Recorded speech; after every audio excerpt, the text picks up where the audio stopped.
Good afternoon, everyone. Welcome back to Business Law 2. Today we're going to be looking at Chapter 41, which involves partnership operation and termination. So it's a continuation of where we left off from Chapter 40, which involved our initial exploration of partnerships.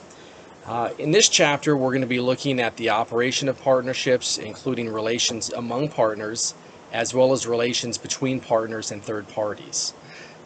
We'll also look at near the end of this chapter the dissolution process and the winding up process of partnerships. So that's going to be the overall focus for this chapter.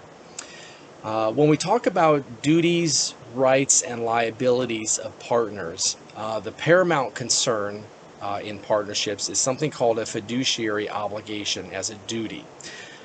To say that one has a fiduciary obligation, we're looking at loyalty, care, obedience, and a strict accounting directly and indirectly of money that impacts the partnership, and also to inform co-partners of opportunities that present itself for partnerships. So, if you recall in the last chapter, we talked about the absolute necessity of a well-drafted partnership agreement. Those agreements are going to clarify duties, rights, and restrictions, and hopefully reduce issues or confusion as to what comprises acceptable versus unacceptable partnership behavior. Out of all the business entity forms that we look at in Business Law 2, partnerships seem to be fraught with the most kind of deceit that all these types of business forms have. A common thing is that partners divert opportunities so that instead of the partnership getting business, one of the individual partners has another side business that maybe the partners don't know about, and they funnel those customers to that alternate business entity form, and so thus denying the overall partnership the ability to make money off that transaction. And so that is a blatant violation of one's fiduciary obligation. You have an obligation to kind of again, be obedient, to provide for care and loyalty, and to account for your actions for the betterment of the partnership. In terms of rights that partners have, so again, if you're a partner, not an employee, but if you're a partner, you have the right in terms of distribution of money or other property. Profits and losses can be distributed either equally or in some other formula that's stated in the partnership agreement as per one's contribution. There is this idea of indemnification, so liabilities are incurred in the normal course of business. That's something that obviously is a right that a partner has. Return of capital contributions upon exit or dissolution, which we'll talk a little bit more at the end of this chapter. Management, unless you are considered like a silent partner or for some other reason, but when you think of managerial powers, the ability to hire, to fire, to place orders, to make managerial decisions on behalf of the actual partnership. The ability to choose partners and assignment. You can assign your interest as a partner to other individuals, and again, that also includes other entities. But a lot of partnership agreements specify that it has to be for either by approval, or you have to give the other partners the opportunity at first pass, and so let them buy you out if that's what you're trying to do. So these are all like a bundle of rights that partners have. Partners hold title to firm property under this theory of what's called tenancy and partnership. And so surviving partners, unless, again, the partnership agreement specifies otherwise, the surviving partners receive that property. So let's say that, you have three partners and maybe the collective assets are $100,000. So maybe it's, equipment, vehicles, cash, whatnot. And, unless the partnership agreement, specifies that as a partner dies, that his or her portion of the partnership goes to, let's say, some other entity or person, which you can do that. If it doesn't say anything about that, then normally the remaining partners will absorb, in equal shares, the property that partner that died had. So if it's three, and everybody has a third, one partner dies, then the two remaining partners, they end up each being 50-50 partners because they inherit, half of a third each, to give them, their 50% each percentage share in the partnership.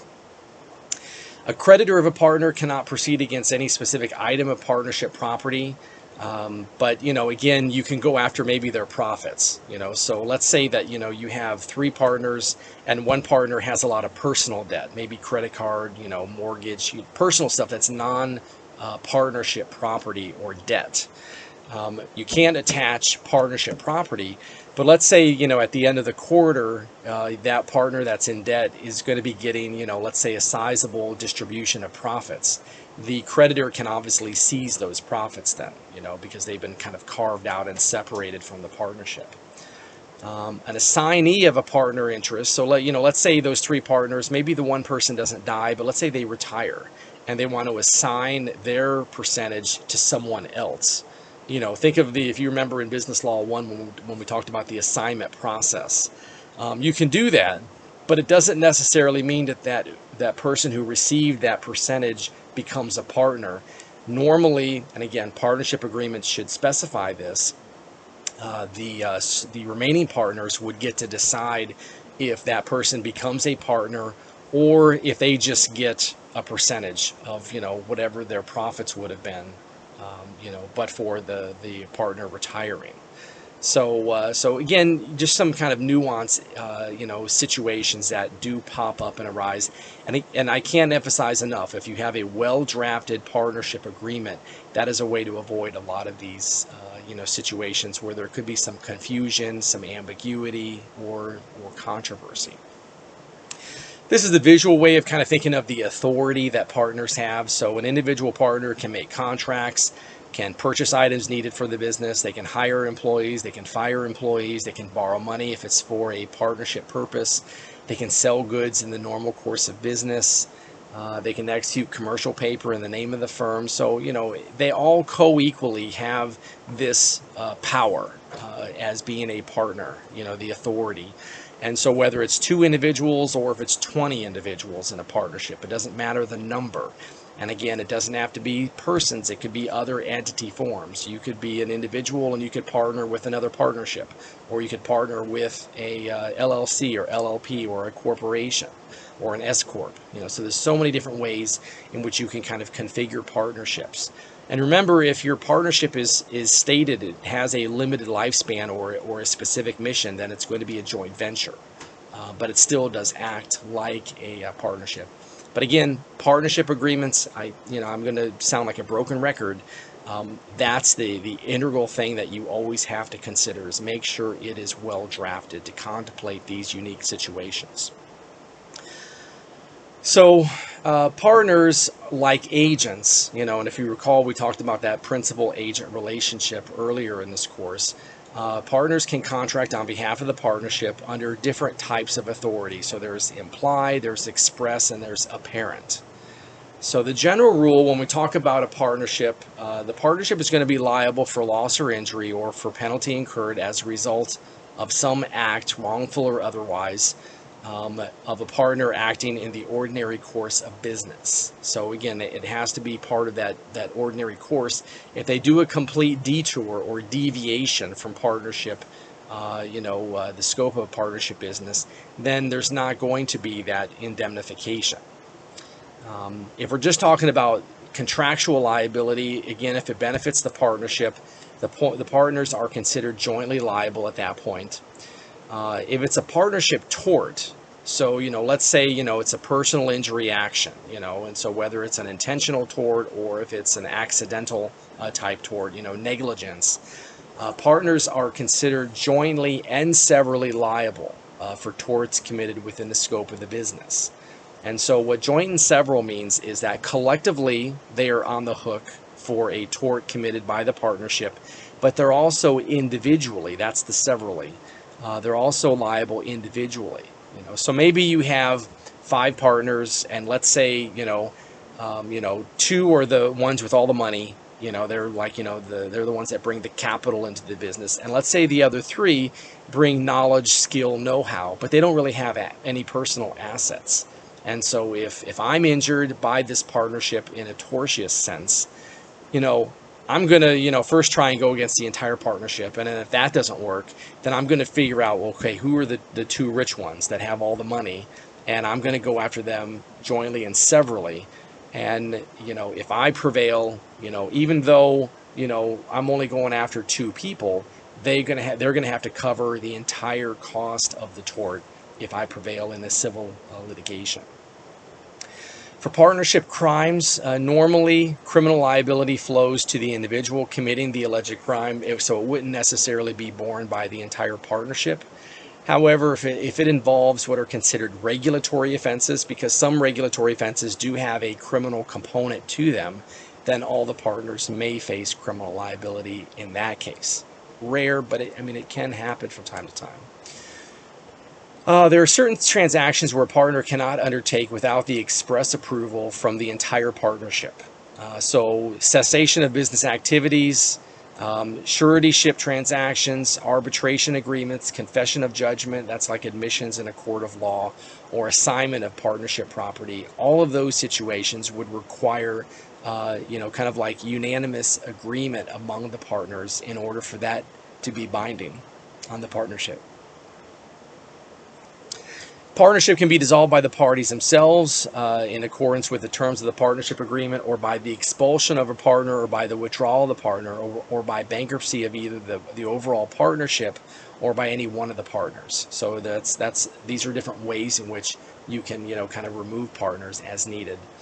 A court can also order dissolution of a partnership in its entirety if a partner is deemed to be insane, incapacitated, or maybe have committed some form of major misconduct as a partner.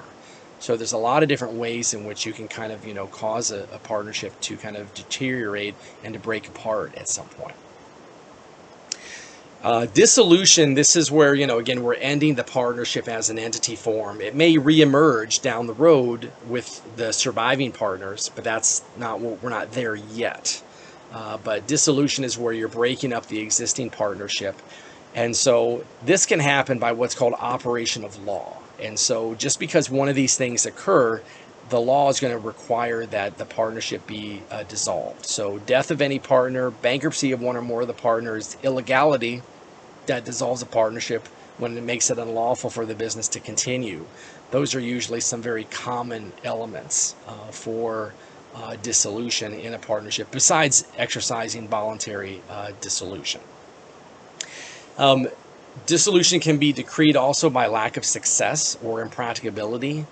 In general, dissolution ends the right of the partnership to exist as a going concern.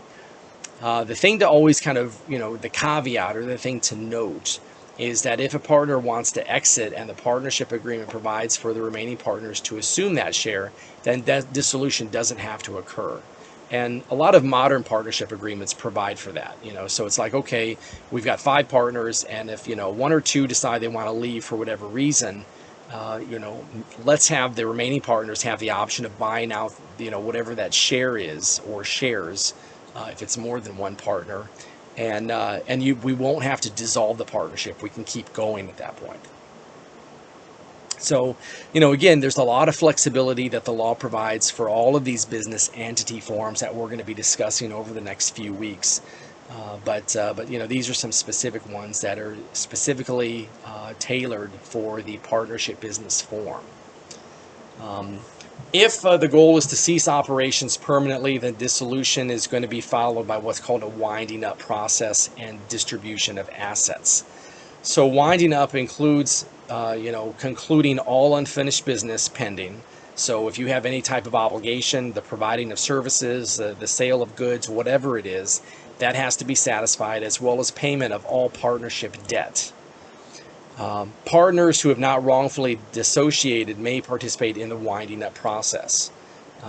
Always remember that the winding up process is not, if it's not complete, then the partnership technically still exists, and that could include ongoing potential for liabilities. So that's always something to be very concerned about. Once you get through any unfinished business and you've satisfied all partnership debt, Then we get to distribution of assets, and this is a good slide to remember. So, the order in which any outstanding assets that still exist after all the debts have been paid and all the unfinished business is complete. First, we're going to refund any advances. And so advances are usually made in a partnership at any point during the partnership existence, usually not at the beginning. But maybe after the partnership is after it already is in existence, sometimes there is the need to infuse capital or some kind of an advance, cash usually, into the business to keep it afloat. And so those refunds of advances are what happens first. So let's say you have $1 million left over, and you've got two partners. Maybe one partner injected, over a period of a few years, $500,000 of advances. So, okay, so out of that $1 million, $500,000 goes to the partner that floated that $500,000 over the years. The second thing is the return of contributions to capital. Let's say that same partner, contributed at the beginning of the partnership $400,000, and the other partner contributed $100,000. So with $500,000 remaining in my hypothetical example, the partner that already got $500,000 for the advances is going to get another $400,000 because of that person's capital contribution. And so the other partner is only going to get $100,000 out of that $1 million in the hypothetical that I gave. After that, after you pay the advances and you return contributions of capital, if there is anything left at that point, then the division of any remaining assets is in accordance again with either the partnership agreement, or if there's no agreement, because I've seen that happen, then we're just going to distribute that equally among the partners that are still there. So that is what's integral, is that winding up process. It has to be completed. If let's say you finish, you do the unfinished business and you pay off all the debt, but then you don't do winding up in terms of distributing refund of advances, returning of contributions of capital, and division of any remaining assets.